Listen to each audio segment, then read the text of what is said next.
سلام، به کانال یک دنیای بدون مرز خوش اومدید. کنار رود سون در لیون هستیم و میخوایم بریم یکی از قدیمی ترین و بزرگترین محله های قرون وسطایی و رنسانسی در کل اروپا رو با هم دیگه ببینیم. اسم این محله ویولیونه، یعنی لیون قدیمی، و 3 بخش اصلی داره که ما از قسمت جنوبیش یعنی سن شروع میکنیم. یه کلیسایی داره که همین الان با هم دیدیم، اسمش هست کلیسای سن ژورژ، هم اسم محله. و این کلیسا و کلا این قسمت از ویلیون توی قرن 14 قسمت فرماندهی شوالیه ها بوده و کلیسا هم یه جورایی به مرکز اون تبدیل شده. این کلیسایی که میبینید اون ورژن قدیمیش نیست.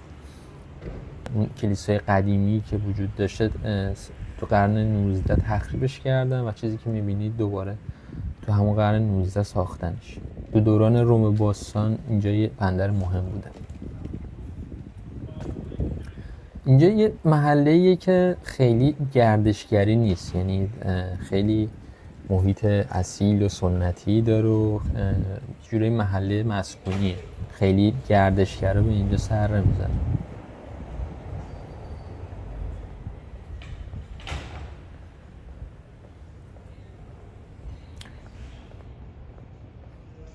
یه چیز جالبی که اینجا وجود داره توی این محله، کلا توی این محله قدیمی، اینه که خیلی شخصیت‌های عجیب غریب و بامزه و باحالی دارن که از زمان قدیم اینجا بودن. مثلا تو قرن 18 شخصیت عروسکی اینجا به وجود اومده به نام گینیول که توی میدونگاهی که حالا بهش احتمالاً برسیم ازش رد بشیم، محلی بوده که محل نمایش این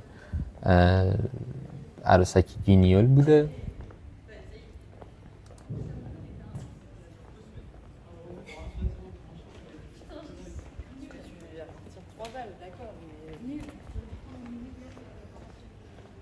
سعی میکنم کمتر صحبت کنم و بیشتر محله رو با هم ببینیم، ولی هر جا لازم باشه توضیحاتی که در مورد محله هست رو بهتون میدم.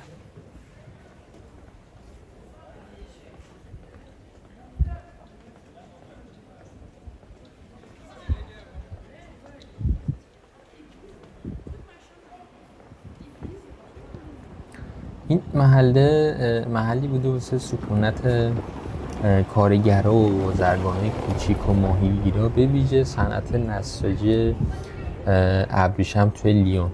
مثلا لیون به یکی از چیزایی که خیلی معروفه صنعت ابریشمش. کلی فروشگاه هستش که لباسای ابریشمی و پارچه‌های ابریشمی دارن و دستگاه قدیمی که از اون زمان مونده رو نگه داشتن. میتونید برید ببینید.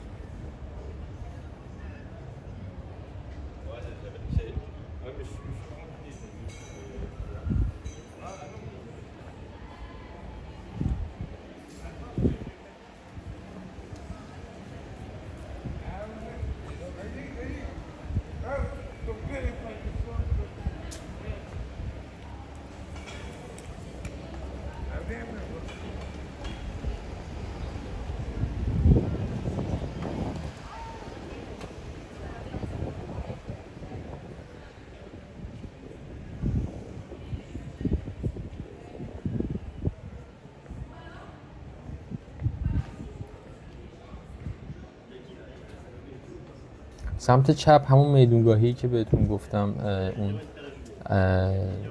گینیول نمایش عروسکیش اونجا برگزار می شده، اسمش از پلاس دولت خنیته. سمت راست اینجا قدیمی ترین ایستگاه لیونه که به همون نام ویولیون هست و قطاری که داره، یعنی اون واگونی که هست بهش میگن فونیکولر، یعنی قطار کابلی. از سال 1862 درست شده این مترو و توی این سالها کلی تغییر و تحول داشته، بازسازی شده. در نهایت ورژنی که الان وجود داره تو سال 1991 افتتاح شد و داره کار میکنه. این ریلی که اون بالا با اون کابل میبینین همین قطار هست. اگه شانس داشته باشیم میتونیم یکی از اون قطار قرمز رنگش رو ببینیم.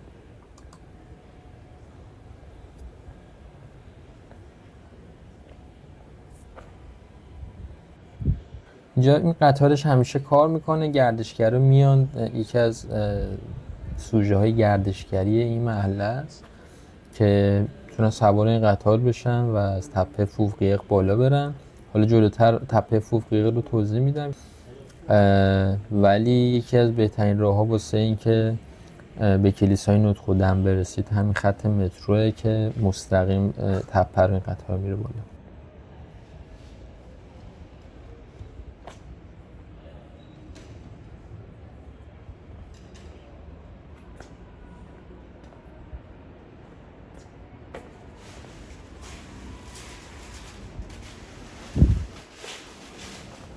از صدای یه قطار داریم.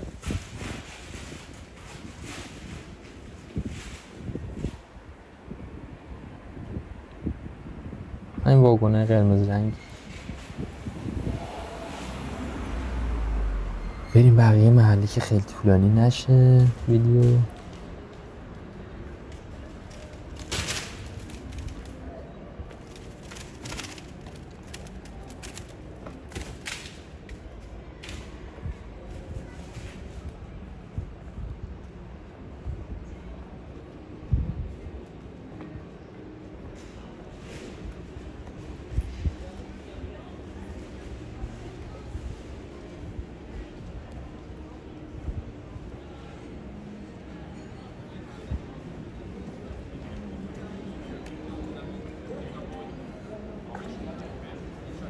اینجا یه جورایی مرز بین جنوب و مرکز محله ویولیونه و الان داریم وارد سن ژان، یعنی محله مرکزی ویولیون میشیم. محله خیلی معروف و شلوغش که خیلی گردشگریه و کلیسایی هم که میبینید همون اسم خود محله است، کلیسای سن ژان.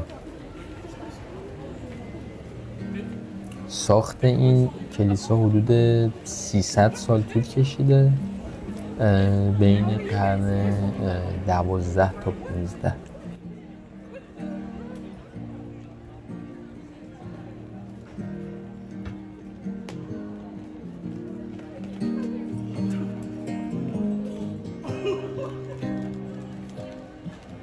عاشق این نوازنده‌های خیابونی هم که همیشه اینجا جلوی کلیسا هستن. البته جای محله، جای مختلف ویولیون میتونید این نوازنده ها رو ببینید. اون بالا اون تپه که گفتم توضیح میدم، اونجا اون کلیسای نوتردامه که بالای تپه فوقیقه و از اونجا اشراف کامل به ویولیون دارید. یه جورای بام لیونه و کلیسای نوتردام که بسیار زیباست و از اون کلیساهایی که از دیدن سیر نمیشه.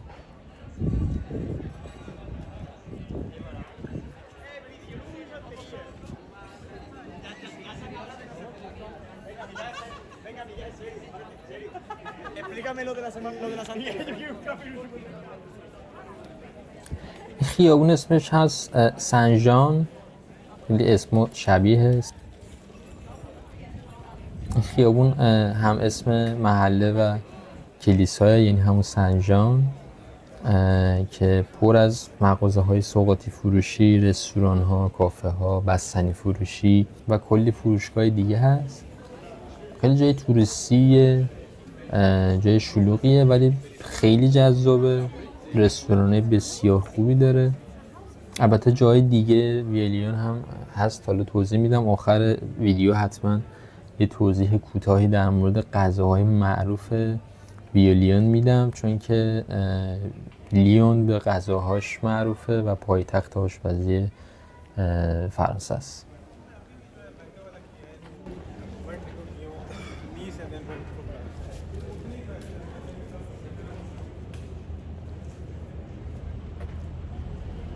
این ساختمون موزه سینما و مینیاتوره. خیلی جای جذابیه، کلی آثار داره که از عصای نمادین چارلی چاپلین تا یه سری از آثار هری پاتر تا 1000 اثر مینیاتوری دیگه که توی قسمت مینیاتوری موزه است.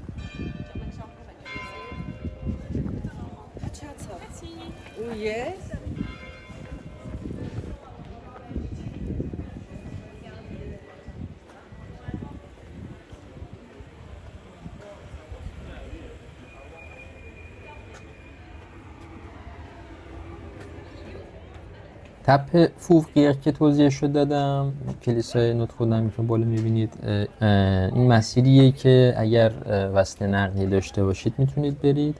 یه راهش اون قطارهای قرمز رنگیه که با هم دیدیم، قطار ویالیون که گفتم خیلی قدیمیه، و یا اینکه میتونید از این پله ها استفاده کنید و پیاده برید بالا، ولی خب یه خورده سربالایی و سخت.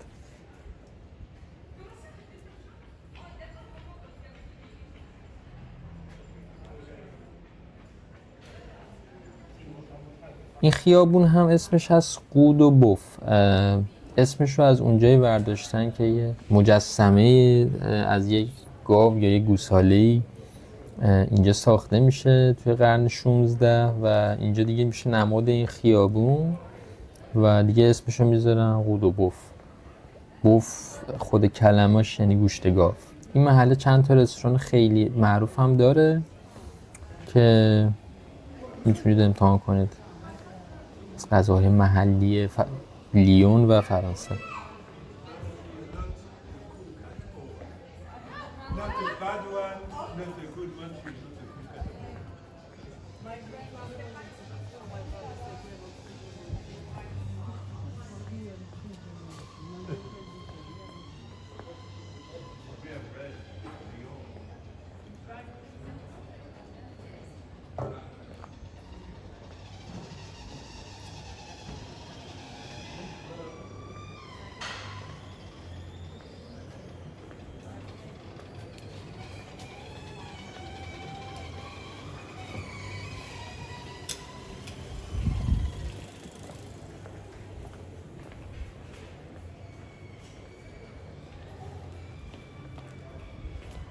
چه گالری،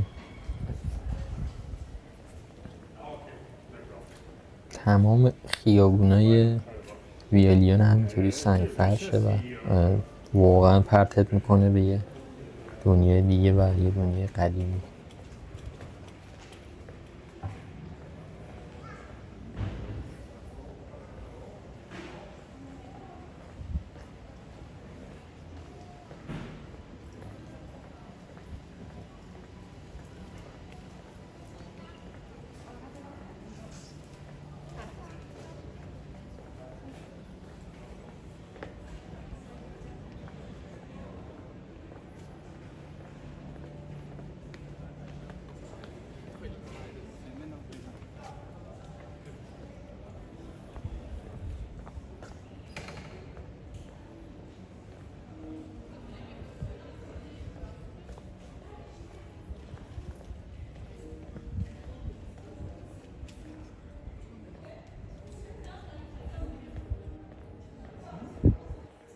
جون روبرو دوتا موزه است، موزه تاریخ لیون و موزه هنرهای عروسکی.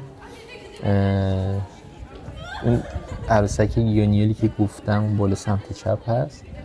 این ساعت هم خیلی ساعت معروفیه، اسمش هم از شقوه و مکانیسمش هم از 5 زنگ برنزی طلاکاری شده است با شخصیت‌های عروسکی که یکیش همون گینیولیه که گفتم و چند تا شخصیت دیگه. بقیه شخصیتاش هم از سبک نمایش مردم ایتالیا بوده.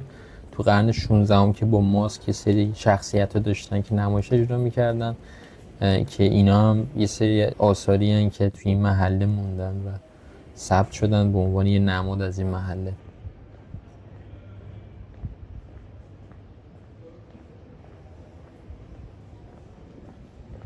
توی این کوچه ها که داریم راه میریم خیلی حس ایتالیا به آدم دست میده. این به خاطر اینه که اون زمان تاجرای ایتالیایی سوئیسی اومدن اینجا ساکن شدن و سبک معماریش هم که می‌بینید اینقدر متفاوته و این شکلیه به خاطر اینکه اومدن اینجا موندن و این محله این شکلی شده.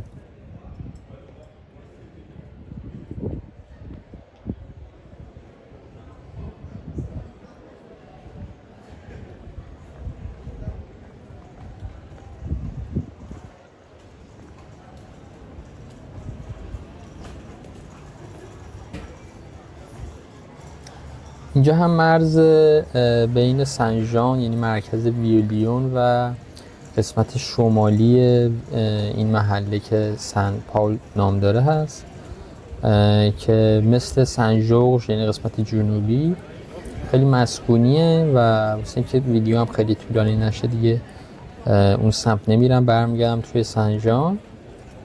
و اینجا هم میدان پلاس دو شانژ. از زمان قدیم اینجا جای صراف ها بوده.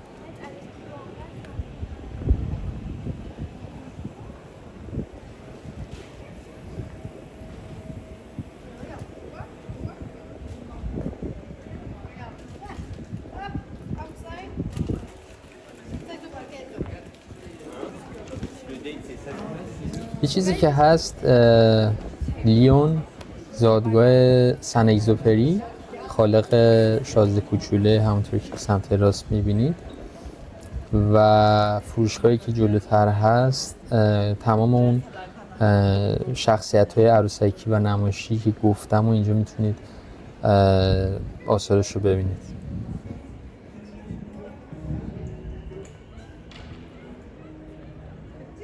یه چیزی که اینجا خیلی معروفه رستوران های بوشون لیونزه که بوشون لیونز ها یه رستوران های سنتی لیون هن که غذاهای سنتی رو هم سرو میکنن، دکورای قدیمی، فضای خیلی محلی و دوستانه و اون پارچه های رنگی چارخونه قرمز سفید دارن و یه برندی هم دارن بوشون لیونز که یه جورای نشان اصالت اون رستوران.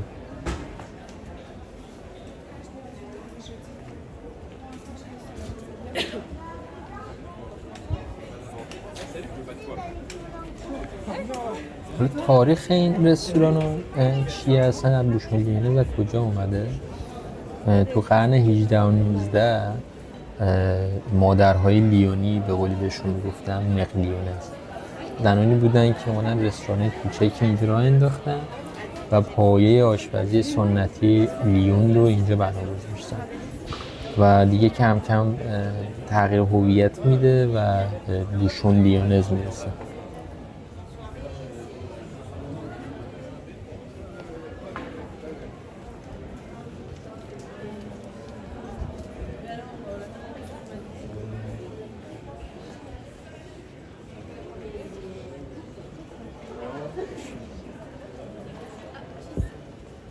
Bonjour madame.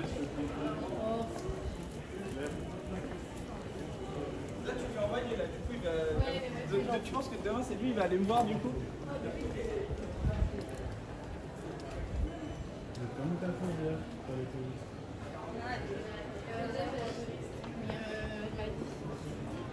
یه قولی دادم که از غذاهای محلیه اینجا یکم توضیح بدم تا اینجا چیزایی که خیلی معروفه توی پیش غذاهاشون یکی سالاد لیونزه، سالاد کاهو و بیکن و تخم مرغ نیمروه، یکیش سرول دو کنوه که پنیر با سیر و پیازچو و سبزیجاته و گراته که بی‌نظیره. از غذاهای اصلی هم کنیدو بخوشه هست که خیلی معروفه، یک کوفته نرم و پفکی از ماهیه و با یه سس خاصی سرو میشه.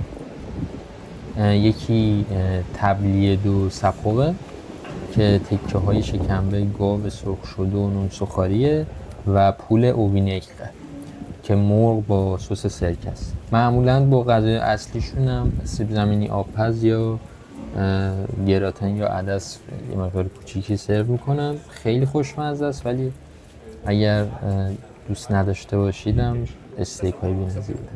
از دسراش هم اگه بخوام دوست مورد بگم، یکی تخت و خلین روزه که یه تارت با مغز بادومه و ایل فروتانت که سفیده تخم مرغ با سس کرم کارامله و بوگین لیونز که شیرینی سرخ شده است و معمولا همراه غذا میتونید یه ظرف شیشه‌ای بگیرید که شرابو توش سرو میکنن، نیم لیتریه و خیلی محلی و بامزه است.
خب کم کم داریم قدم‌های آخر رو میزنیم. اصلا نفهمیدم 22 دقیقه چجوری گذشت. امیدوارم که مثل من از این محله و این ساختمون رو لذت برده باشین. اگر راهتون به لیون خورد حتما بیا لیون رو ببینید و سر بزنید. بسیار محل زیباییه و ندیدنش واقعا انگار که لیون رو ندید. و اینکه اینجا فقط یه محله نیست، واقعا یه سفری به گذشته است و یه تجربه خیلی خاصه.